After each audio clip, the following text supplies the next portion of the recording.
Well, hello everyone. Want to quickly introduce our panelists. We have Shannon Kiewit, who you probably recognize from this past Clarinet Fest and from also the President's Own.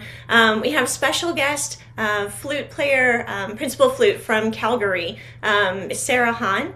And then Rebecca Keller is another one of our ICA Health and Wellness Committee members. And then hopefully we'll be joined by Dr. Halvorson in just a little bit. But we're talking about the thing that we love to hate, but feel like is kind of a necessity, which is hearing protection. And so panel, I want to start off by asking you, what prompted you to start wearing earplugs?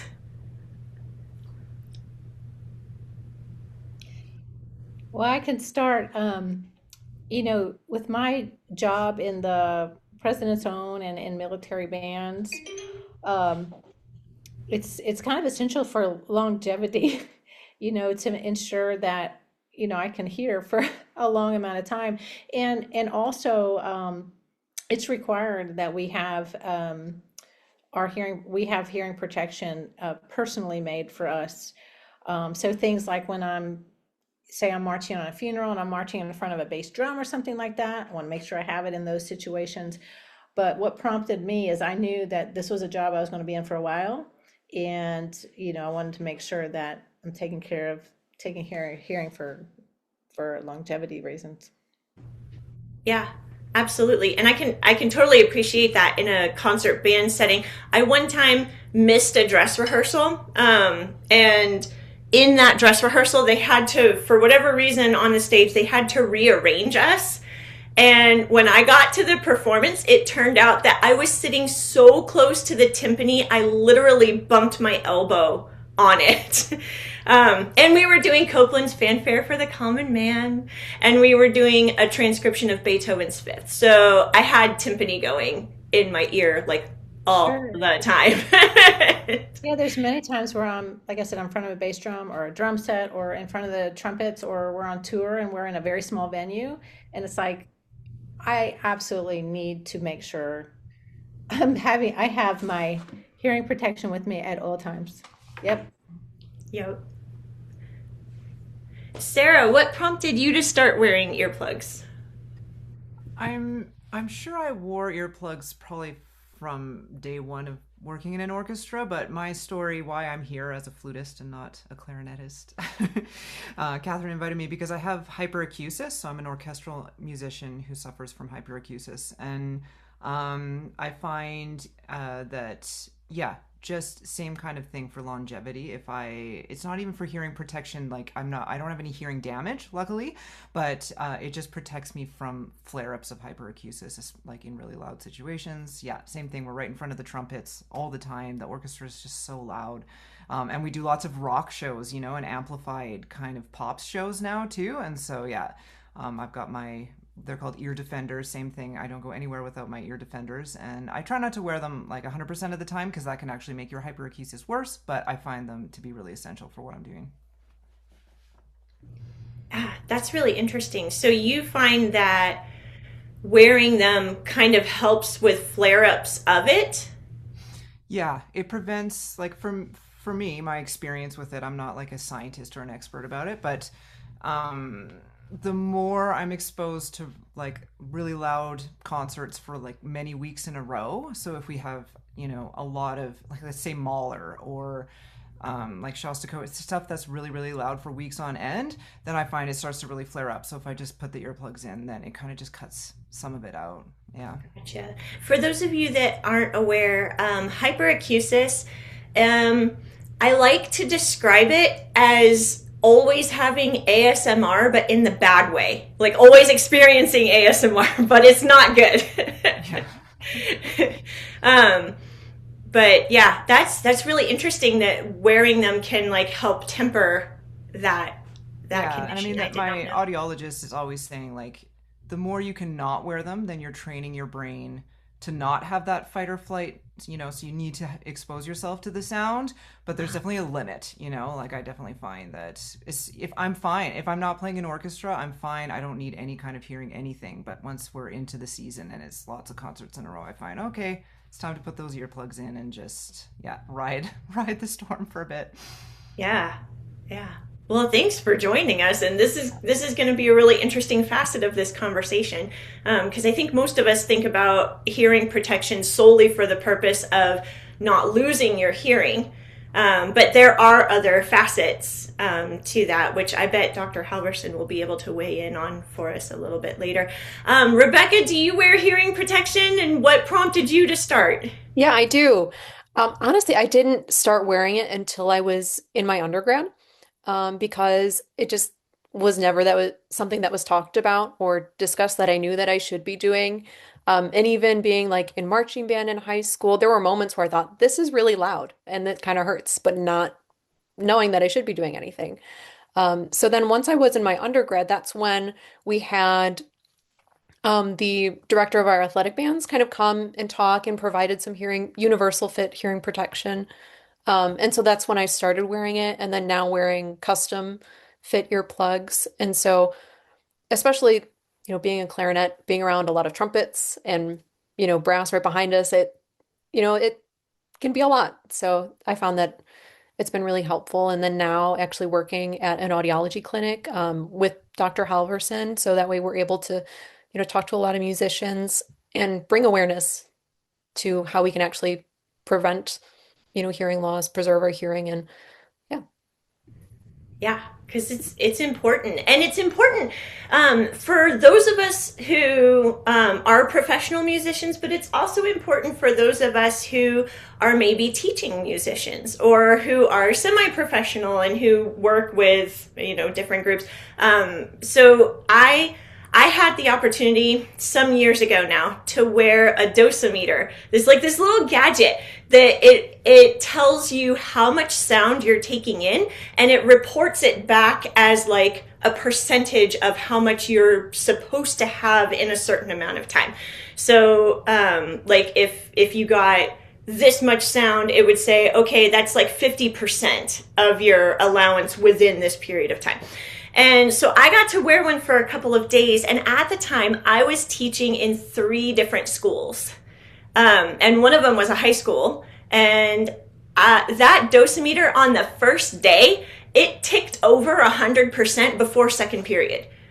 And that was before I had even had a chance to practice for the day. That was my first 2 class periods.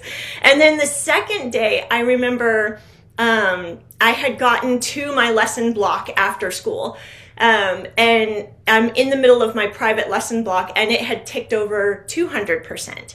And so teachers out there, you maybe need to be considering hearing protection too, because it's not just your own instrument, and it's not just the strength of professional musicians, but you got a lot of sound coming at you every day in the classroom. So I want to talk about, before we leave this question, I want to talk about some of our symptoms. Sara, you mentioned, just having like that fight or flight response. And I'm curious, how strong do you feel that come on?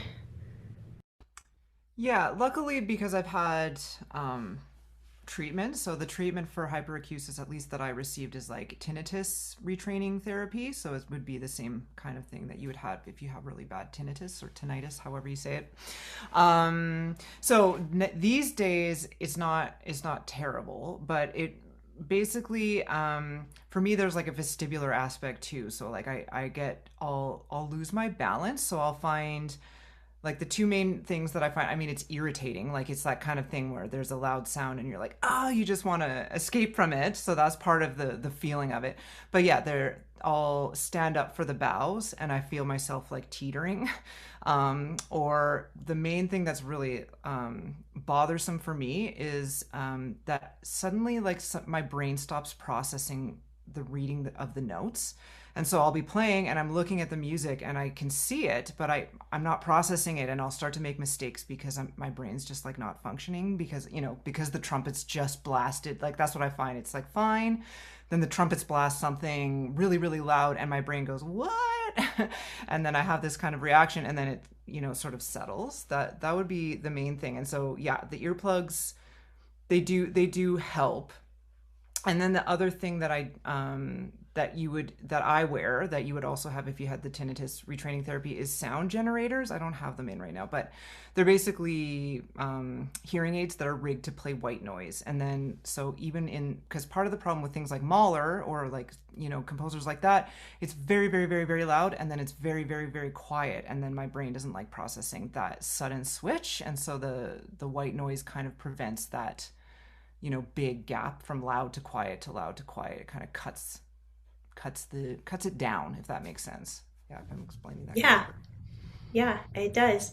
So I'm curious, panel, do any of the rest of you like experience symptoms like this where you feel either like an unsettling or like something else that's not just like your typical ringing in the ears or kind of cloth like feeling to the ears? Do any of you have any of that? No, I didn't realize this until I started diligently wearing my earplugs. I did not realize this, but the amount of sound back, in about the same span of time that I wore that dosimeter, the amount of sound that I was taking in every day was making me grumpy. And there were, by the end of the days that I had the most classes, lessons, rehearsals, like the most of that, I just did not want to talk to anyone by the end of the day. And then I found out that that's actually a thing.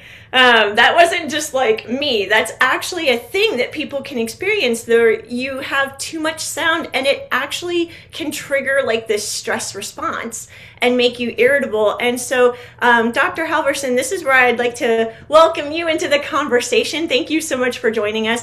And I'm curious if you can give us any insight into that. Like some of us in the audience might be feeling irritability or nervousness, or like what kinds of symptoms might an overexposure of sound trigger?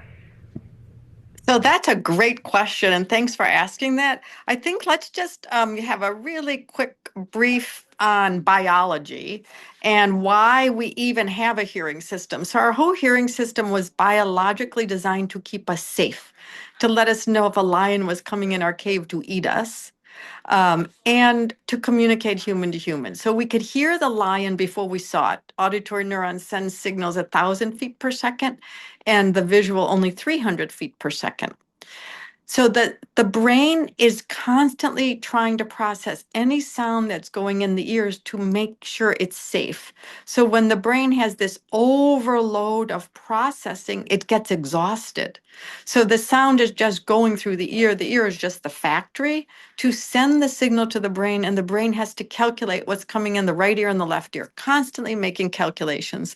On average, the brain is calculating 25 to 30 sounds every second. And biologically, we weren't designed to do that for long periods. Now, on average, Americans are processing sound 16 hours a day. So that's a lot of work for your brain. There's peer-reviewed science that's showing this is very fatiguing, and that hearing affects our emotional limbic system. So hearing affects our emotions than any other sense in our body. So when you have to keep processing all this sound every day, you come home exhausted. That's a real thing, because your brain is tired of processing. So one suggestion for that is ear rest gaps throughout the day. Consciously making time in the day, 5 minutes here and there, to have these ear rest gaps.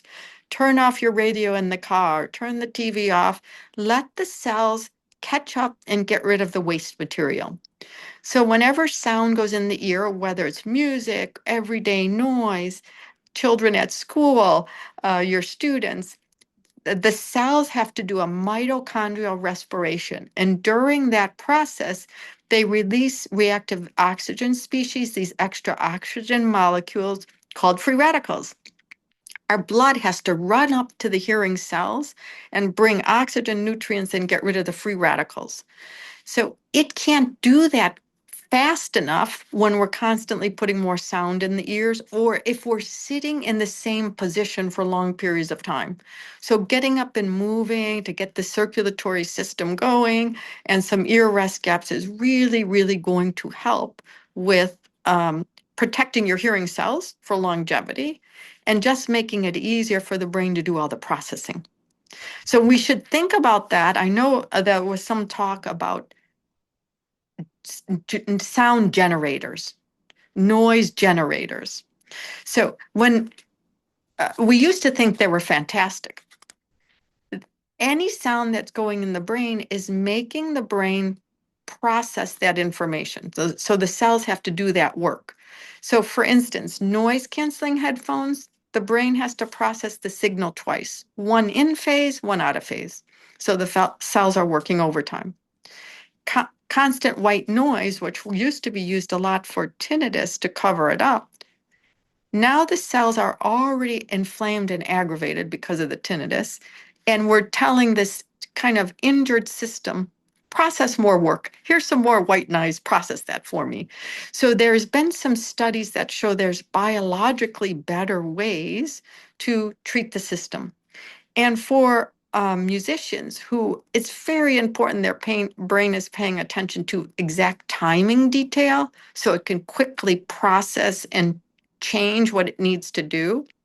Listening to a lot of white noise can make the brain lazy because it's meaningless white noise and there's no timing precision to pay attention to.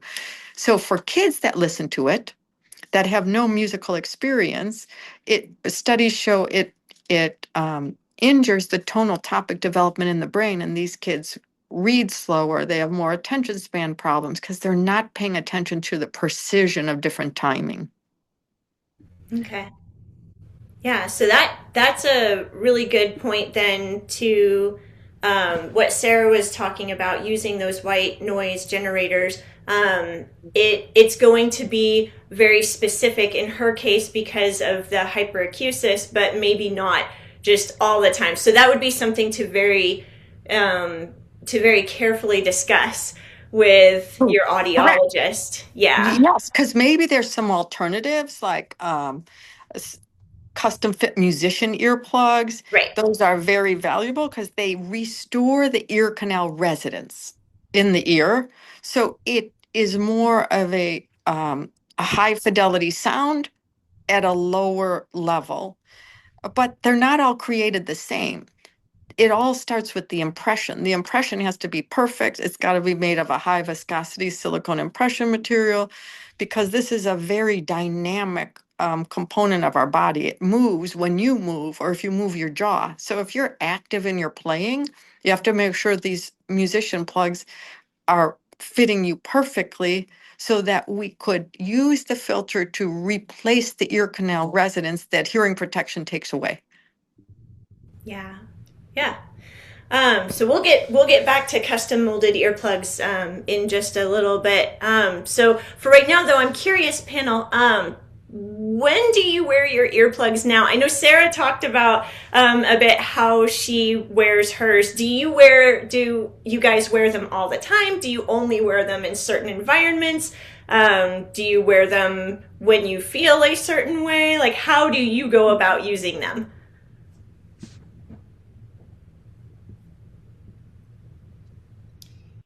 Well, in the band, in the military bands, there's many times I'll write in my music, 4 measures, 5 measures before, put in the earplugs. So I don't wear them all the time, but I know exactly where in the music, and I'll write it in the music to have these things on the stand, put them in for certain spots where it could be also that I'll wear them when we're in a venue where it's very small and everybody's really close together. And then I'll make sure that I wear them then. But I can honestly say I don't wear them all the time, but I do make notes in my music when I need to put them in. Yeah. Yeah.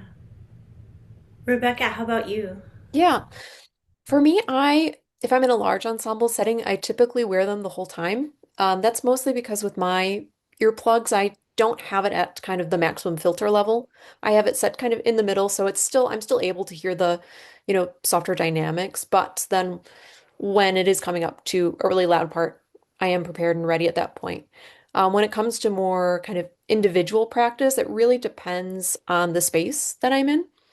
And so something that I've started doing is actually using the NIOSH app, which will measure the decibel levels. And so that way I can kind of see during my practice, okay, is this a good space that I'm kind of in? Do I really need to have, my earplugs in now, or is it safe? Yeah, I have an audio meter in on my phone, installed on my phone, and I will pull it out when I start to get suspicious. If it's like an unfamiliar environment, if it's a familiar environment, for example, for orchestra, every year we do a pre-fireworks 4th of July concert in this gazebo right in front of City Hall, and it is so loud. It is so loud. And so just like every year for that whole concert, like they're in. But I'm actually kind of more like Shannon, where I will have them in sometimes, and then there'll be other times where I won't. And if it's something where I really want to make sure that okay, those need to go in before this happens, I'll do the same thing. I'll write it in my music. Hey, for those of you that are like listening in, drop in the comments. Do you wear your earplugs all the time? Do you never wear earplugs? Do you just wear them sometimes? Chamber music, I don't typically wear them when I'm playing chamber music.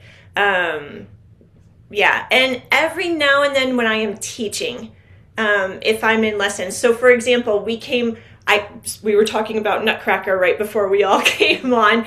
'Tis the season, and I just finished a run of Nutcracker from this weekend, and then Monday it was like all the students are getting like I'm sitting with earplugs for all of them, just because my ears needed that rest. They were not ready yet to take on just like a full load of sound. Um, Oh, yep. I'm seeing comments in there. Yeah, I wear them in large. Oh, in public.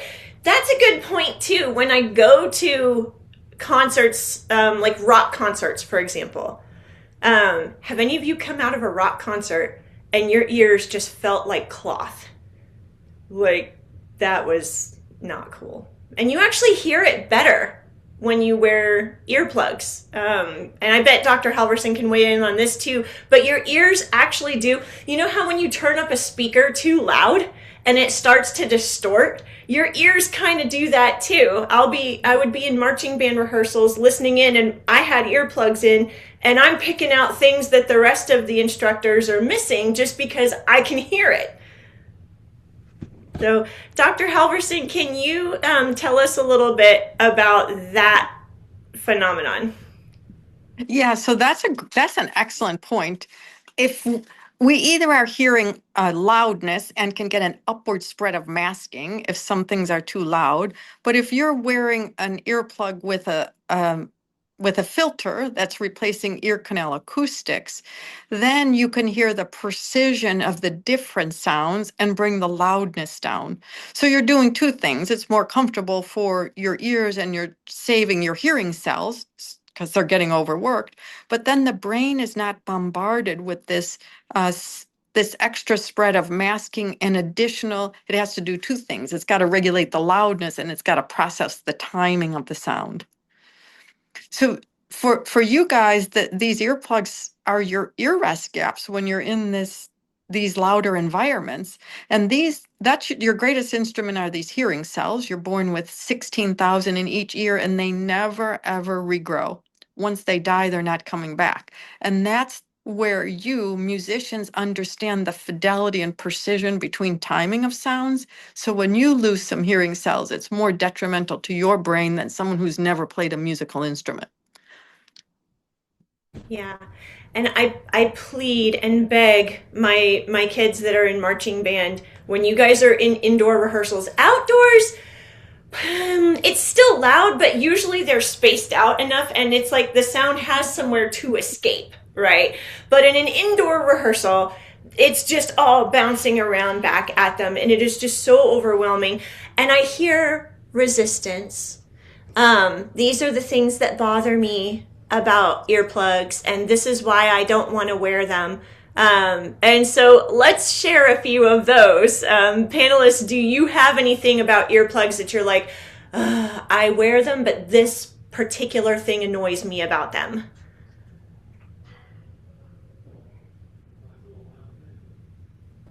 You love them? Oh, Sarah, go ahead. Okay, yeah, I could go like before I got my custom earplugs, I would just use those foamy ones that the orchestra provides. And what would drive me nuts is that, you like squish it and you stick it in your ear and it took so long to like expand. I'm like, it's not expanding fast enough. And then I would have to take it out for something quiet. You know what I mean? The in and out was driving me crazy. So I do like the custom ones because sometimes I'm able to just like pull them out enough that I can hear more clearly the quiet and then just quickly pop them back in, before the loud comes again. So I have more flexibility with them that way. Yeah, yeah. And the other thing about the foam ones is that they just cut out like whole swaths of it, and it just whereas, actual musician earplugs, you can hear the full range. It's just like somebody turned down the volume knob on the stereo, so to speak. Rebecca, Shannon, is there anything about your earplugs that you wish was better or that annoys you? Well, I agree with the foam. Like I just can't use those anymore. I like the custom ones. I do the same thing. I'll put them in and I can pull them out just a little bit to where I can hear. Because I feel like sometimes when I have my earplugs in, I don't play as loud either. And there's times where I want to play louder if they're in. I don't know if anyone else feels that way too. So I'll have to like take them out if it's like a solo or something like that. Definitely. That's interesting. Yeah. Again, we're trying to make this a little bit interactive. So those of you that are listening in, if you wear earplugs, do they annoy you and why? Rebecca, do you have anything about your earplugs that you're like, I wish this wasn't this way? I do have a little bit with the universal plugs that I was using through college because it turns out I have very, very small ear canals. And so always like having to find the right tip that actually will have a good seal, but then still feels comfortable. So having the custom fit one, works really well for me and that it's actually comfortable that way. But before then, it was really difficult. And then actually, I have a patient who is a trumpet player at a local orchestra. And so she was like very against using hearing protection, was just kind of like, I don't know, like I don't think it's going to be comfortable. Like I'm having to move my jaw and just not really wanting to try it. But then eventually, got the custom earplugs. She came back and was saying that actually it was a lot easier for her to hit those high notes. She said, I don't know why, there's just so much more clarity. And it really was kind of this, she had this really high fidelity sound that she was getting and this clarity. It was so much easier for her to separate out this background noise and really just kind of focus in on her playing. And it was able to bring much more clarity for her. Yeah. Yeah. It's an interesting thing when I hear people say that when they wear earplugs, they feel like they can't hear themselves. And to Shannon's point of like, I feel like I don't play as loud because you're hearing that sound, transfer through the bone, right, up into your ears. And so I never understood that unless they are talking about maybe hearing comparatively themselves to others, right? I could maybe see that. The occlusion effect on the general fit earplugs. If you guys are not sure what we're talking about with that, if you just like cover your ears and start talking and you still hear yourself, but it sounds kind of weird, that's a little bit of that occlusion effect. That's kind of annoying, but I don't know if that's really that escapable because anytime you're closing this off, you're going to hear sound transfer from the mouthpiece to your ear through the bone. But we'll come back to that in just a second. The thing that annoys me with my earplugs, especially if I'm wearing the general fit ones, is if I'm having a TMD flare up. Some people call it TMJ, but if I'm having a TMD flare up, the earplugs can actually aggravate that and make it feel worse, especially if I like have a headache along with my symptoms. That's not really the fault of the earplugs. That's the TMD. I do my physical therapy. I get back to where things feel better, and then my earplugs don't bother me. But how much does the occlusion effect bother you guys? Does it at all? No? Oh, so I'm curious then, Rebecca, I'll ask you, because you've brought up, wearing the general ones and wearing the custom fit ones. Do you find that the custom earplugs do a much better job of that? I do. I think that there are some general fit ones that are closer, and better than others where, if you're just using, the foam ones, they don't have a filter. It's not going to be, anywhere close to that. But, ones that specifically do have a filter, I know that the ones that kind of I use, they were designed by jazz musicians. So, having that in mind when they're making it helps definitely. It's still not, it didn't have quite the clarity level as like my custom ones, but that would probably be the most similar there. I've tried a few different ones, and that was kind of the closest. Yeah. Sarah, I know you've tried several different types of earplugs, or you tried multiple types of earplugs. Do you find that your custom earplugs that you wear now, do you find that those deal with that occlusion effect better? Like you don't feel like you sound so weird? I mean, I bet you it's different for flute in a way, because the sound's not inside my mouth. I don't know. I mean, I definitely sound different. I know I can't hear myself with the same kind of clarity if my earplugs are in, no matter which kind that I'm using. It is bothersome, but yeah. I was thinking, like, another thing that bothers me about the earplugs, though, that what's more bothersome to me is not being able to hear. What I realize is that I rely on hearing people around me breathe, and the way that they breathe helps me know when to come in. And so when I the earplugs are in, I can't hear any of that like little fine detail, because especially the clarinets are behind me, I can't see them, and I listen, to like they're about to breathe. I can tell when they're going to come in. So yeah, it's just a weird thing, but I just deal with it. If it's a loud concert, then if we're not perfectly together, we're not perfectly together. It is what it is. Yeah. So you find that there's like the cost benefit and you're trying to weigh it each time. Okay. So Dr. Halvorson, you mentioned having a good fit on those custom earplugs.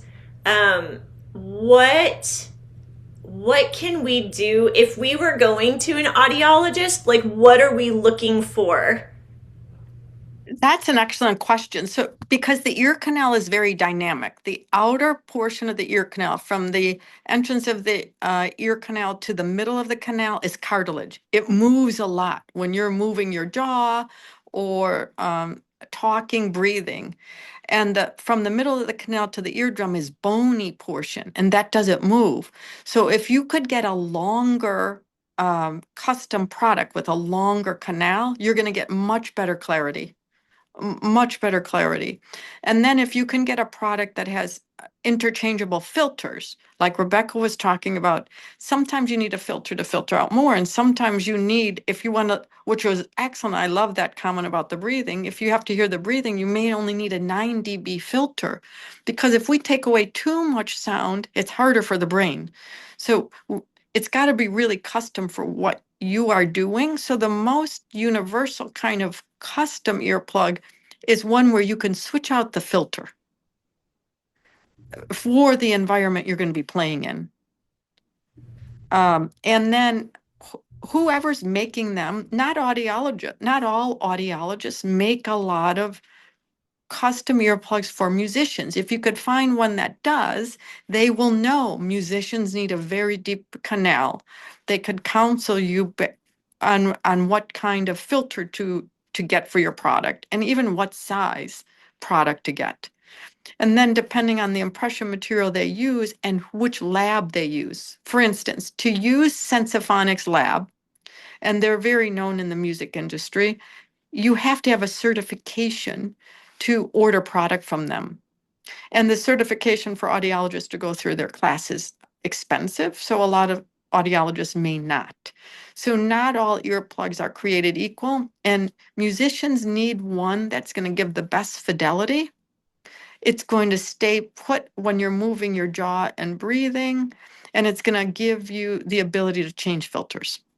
That way you can use it when you need it to keep your hearing cells. Gotcha. Yeah. And go ahead.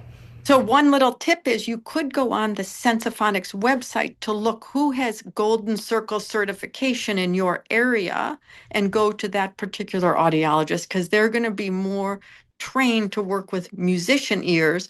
Musician ears are different than just old people hearing aid ears. So you do want someone who knows how to work with those kind of ears to help you guys keep your auditory system healthy for your lifetime. Yeah, that's really good advice. Is like where to find. And so yeah, we can go on to, you said Sensophonic. Sensophonics, yes. Okay, great. And so we can go there and look and see if there are any audiologists in our area who have that certification. That's super useful to know. And then the comment about having a longer canal, like a longer fit on the ear, on the mold itself. If there's not one of those audiologists in our area, is that something that we can kind of help coach an audiologist who's fitting us, or is it like, maybe not? That's a good question. So I could give you a step in between. You could easily go to the Sensophonics site and look for someone. You have a golden resource with Rebecca, because she could connect. You can ask Rebecca, she could ask me, and I may know a colleague somewhere around the world that can do that. Because the ear canal is kind of in the shape of an S. If they get the length of the canal wrong and it's ending right at the S curve, every time you move, it's going to sound kind of muffled and plugged up, like you want to just pull it out a little bit. So the length is really important for changing the fidelity. Okay, that's good to know. And that addresses a complaint that I hear a lot about wearing hearing protection, is that, well, it just changes the sound too much. I want to experience the sound the way that, it's coming at me. And, if you were doing it like kind of a one-off thing, then maybe I could see that being possibly okay, depending on how loud it is. But for those of us who are routinely, that seems inadvisable. And so having this information, like, to provide to somebody who's like, well, I don't want to wear hearing protection. The quote that I used to hear from a fellow teacher all the time was, if it's too loud, you're too old. And I was like, well, then I've been too old since my 20s, because it's just so. One other tip with that is sometimes musicians have a hard time ear training with custom plugs. I would highly recommend then the Etymotic ETY plug, which is a universal fit plug that's not going to give you so much of the occlusion effect, and you just keep it in your bag. And those have the filter in them. They're made of a medical grade silicone, and you have some. So yeah, I would for those of you who haven't seen them before, I happen to have a pair right here. There's what they look like. They're just like a flange here, and they've got this tube on the end which looks like, isn't that going to be so noticeable? Not really once you put them in. My students don't usually notice them, and if they do, they're usually too polite to ask about it. But I also will quickly tell them what they are and what they are doing for me. And no, it's not that I can't take listening to you. It's just that I have to carry the load of all of your sound, one on top of the other. And I don't get to put it down until like much later when it kind of has a chance to rest. Shannon, I'm curious, when you switched over to the custom earplugs, did you notice that there was like a period where you had to adjust to them? Well, I had a question kind of about the occlusion, like with earplugs in general. Is there an adjustment period? Like if we just got used to wearing these, would that get easier over time? I do feel that these earplugs, these are mine. I don't know if you can see it, but it's Mhm. exactly like my ear canal. These were definitely much easier right from the get-go to use these than any other earplug. And these are specifically for musicians. But I'm just curious, like, would that effect get easier if you just happened to wear them more? Like if you walked around your house and talked to yourself and got used to that? So you have to have some sound, but you could ear train. That's an excellent point. And yours do look like good musician plugs out of a medical grade silicone. Sometimes you musicians will ear train by changing the filter. There's 9, 15, 25. Starting with a 9, which is going to give you the least amount of reduction. Just getting used to having it in your ear and then going up when it's a really noisy event to a 25. That can help with that ear training. But to start with the 25 right away, you can still get this occlusion effect. If you're getting it with yours, it could be where the end of it is ending in your ear canal. Because where the end of it, the sound should go through there. If it's pointing at the ear canal wall, it's going to sound occluded. So often we look at the impression and we look at the product and we make sure that the opening from the earplug is shooting towards the eardrum, not the canal wall. So if you want to ear train, it's a great idea, but you're going to need some sound. So maybe going out and about somewhere Yeah, where we will exactly. be exposed to a lot. Wear them to a restaurant. You're right. Yep. Yeah. Okay. Cool. We usually have our musicians ear train when they're first getting plugs, and sometimes they have to ear train with the Etymotic Universal, then move to a custom plug with a 9 filter, and then go up to a 15 or 25. All right, cool. This is really helpful because I feel like there is resistance to wearing hearing protection that is, I don't want to say easily answerable because that sounds kind of flippant, but it's like I'm not taking your concerns into consideration. But it also seems like these are things that can be addressed if we just know what the right answers are, or if we can go find like the sources that will actually help with these things. So we had, I mentioned Nutcracker, and we were all really squished into a small space because, a pit orchestra. And in this case, we were a little bit large for the amount of space that we had to occupy. And what was really funny about that to me was that one of the violin players who was like right here next to me was sitting next to the piccolo player.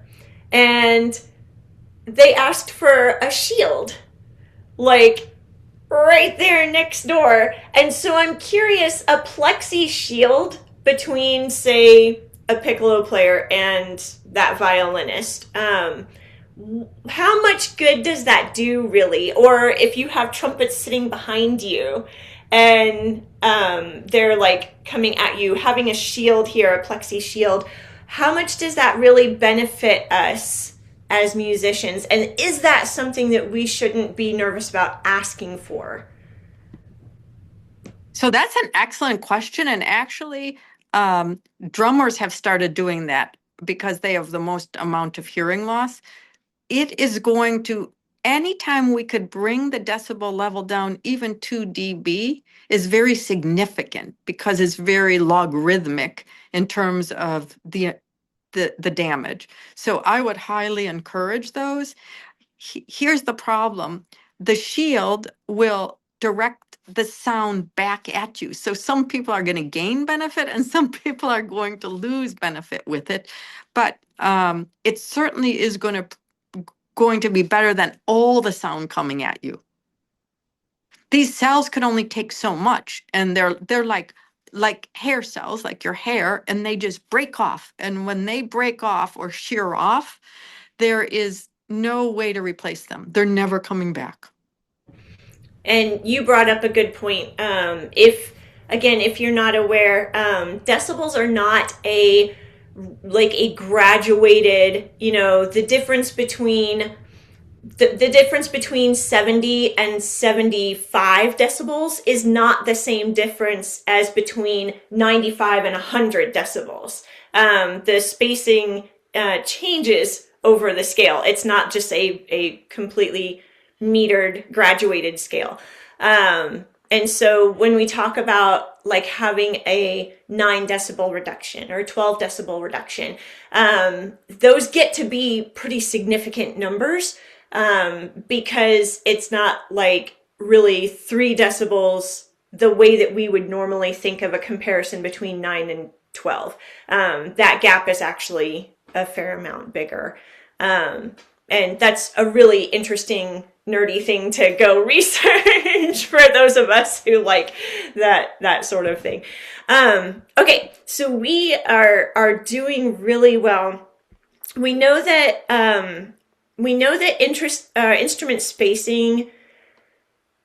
We know that it can make a difference, if no other way than just anecdotally. Like when you are sitting, with other musicians, if they are further from you, you perceive them less loudly. But is that actually physically a thing? And if so, what can be done to mitigate? We talked about maybe shields. We talked about maybe using our hearing protection, our earplugs. What else, if anything, can we do? So there's a few things. The ear rest gaps, you want to make it part of your daily routine. There's one other thing we've actually done all the clinical research on from lab to clinic, and it's called ACEMEG. I'm not sure if anyone's ever heard of this. ACEMEG is vitamin A, C, E, magnesium.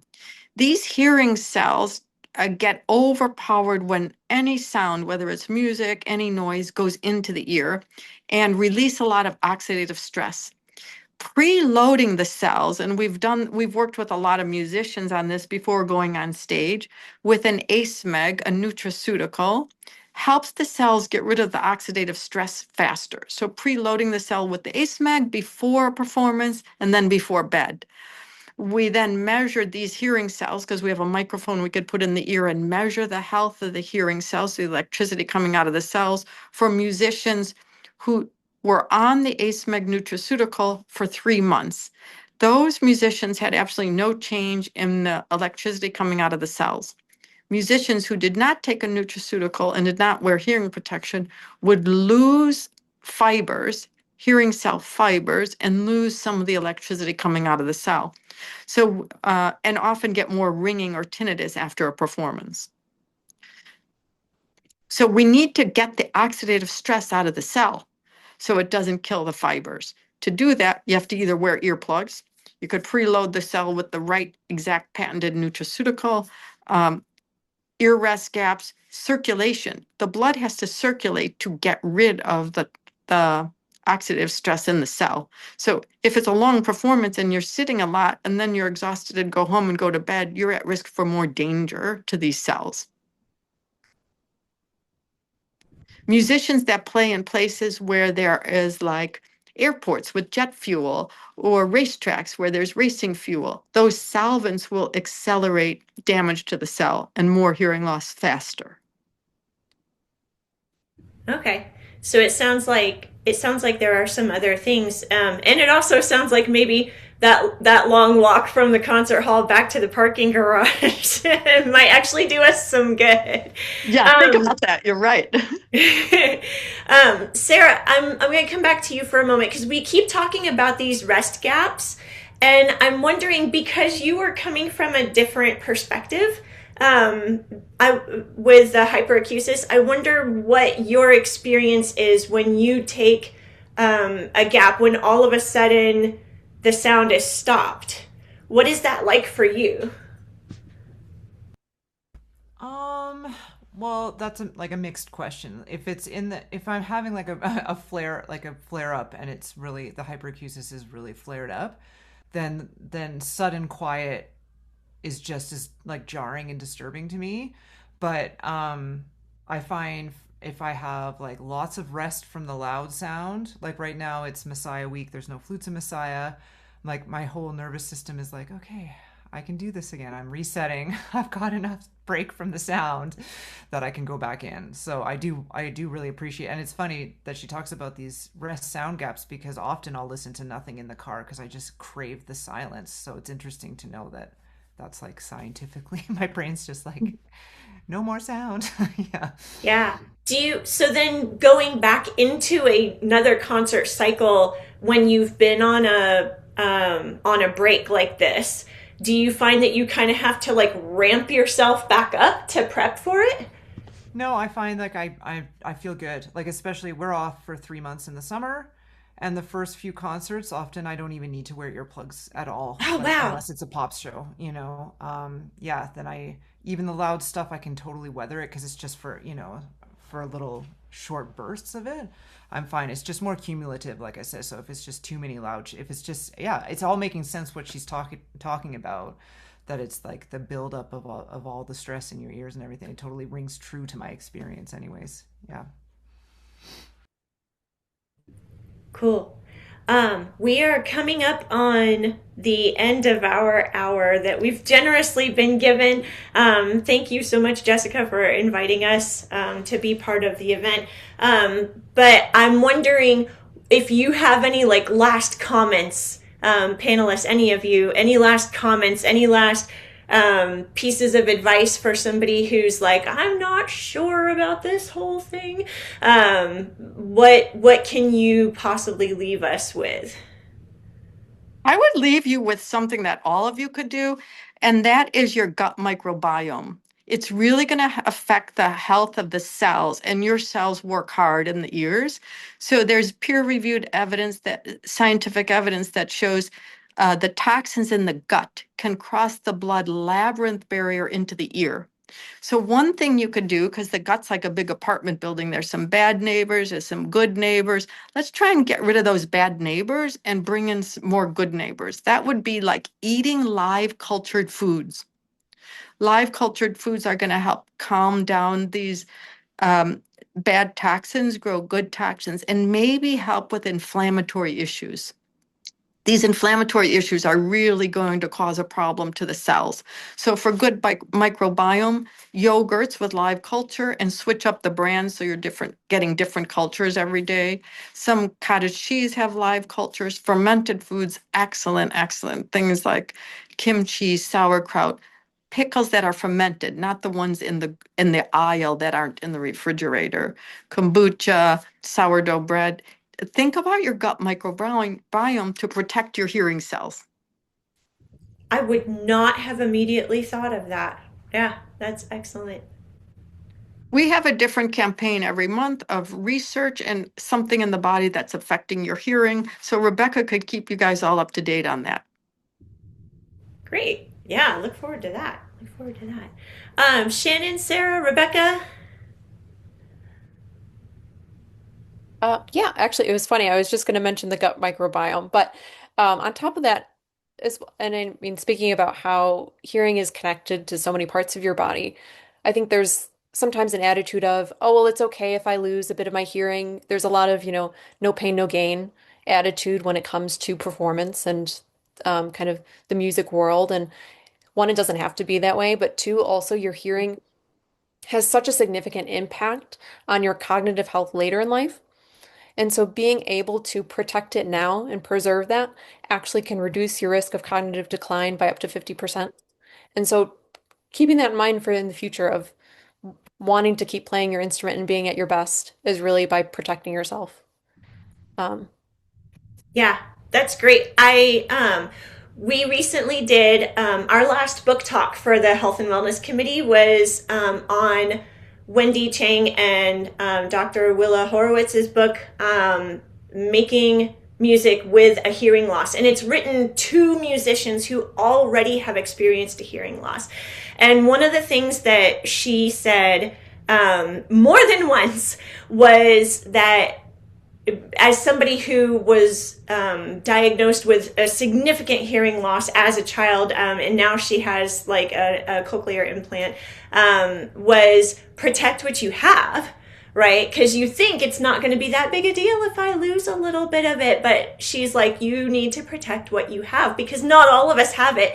And when we gain it back through one of these like really brilliant solutions, it's still not the same as having your own true hearing. So that is an excellent point. Thank you. Thank you for that. Shannon, did I see you start to weigh in? I agree with what Rebecca just said, and just to piggyback on that, it's not just about what we do as musicians, but it's our longevity and what we do well after we retire from musicians, So, starting early with the earplugs, and I wish I had started earlier than I did when I started in the band. Nobody talked about it when we were younger, right? We didn't have teachers that were like, you should be wearing earplugs. That was just not a thing. That was not a thing. Sarah, do you have anything for us? I guess just from the hyperacusis standpoint, that if it's starting to happen to you, to find help as soon as possible with hyperacusis. And I won't go into my sob story, but I mean it can get really bad if you approach it the wrong way. And I was trying to avoid sound, and it just compounded and got worse and worse and worse until I got it treated. So don't ignore it. You're not crazy. It's a thing. Yeah, and I'm sure it's quite unsettling. And so to know that there is something to be done, right, that can help, I'm sure that would be highly encouraging to somebody who's experiencing these symptoms and like, what is going on?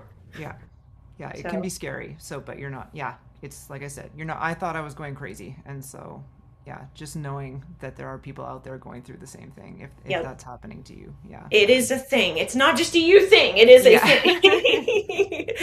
And then I'm gonna throw in mine too, and that is, you don't have to start with the most expensive intervention. Like, you don't have to start with the most expensive earplugs. You don't have to start with, you can start with something as basic, where did they go? As basic as the little Etymotic earplugs that are like less than 15, I think, last time I checked. And they will already make an impact on it. And then move up to those custom fitted earplugs if you feel like that might be a benefit to you. But you don't have to start with the biggest, most expensive. You can do something about protecting your hearing tomorrow. You can go on Amazon and have them delivered tomorrow. All right, panel, thank you so much, Dr. Halvorson, Shannon, Sarah, and Rebecca. I really, really appreciate you joining us for this conversation. Thanks again to Jessica for inviting us. We hope that you guys have learned something and been encouraged, and we'll hand it off. Thank you. Thanks all so much for this.